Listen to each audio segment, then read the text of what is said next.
Центром шика и блеска стал Санкт-Петербург. В культурной столице начинает работу форум ювелирной индустрии «Джунвекс».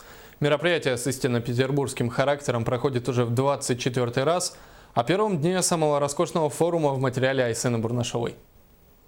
Для проведения известного форума выставки открыл свои двери масштабный центр «Экспофорум». «Джунвекс Петербург» – это первый и один из самых известных проектов единой выставочной программы «Ювелирная Россия». Мероприятие проводится в Москве, Екатеринбурге и в других крупных городах России. В этом году количество компаний-участников сократилось на 100 и составляет более 600 экспонентов. Якутию представляет сразу 11 салонов и заводов. Кризис сильно сказался на ювелирной индустрии. Многим компаниям пришлось отказаться от большого потока выпуска люксовых изделий. В связи с кризисом у нас получается, мы начали делать вещи, которые легковесные называются, легкие по весу, и по серебру, и по золоту. Выставка «Джунвекс» дает посетителям возможность ознакомиться со всеми ювелирными изделиями в одном месте, а ювелирам, мастерам и специалистам позволяет посетить деловую программу форума и узнать новые тенденции и грядущие планы ювелирной России. Провести благотворительный бал ювелиров в честь юбилея ПГРЖ. Бал будет проводиться в этом году 4-й раз, уже традиционный, очень красивый бал, очень помпезный.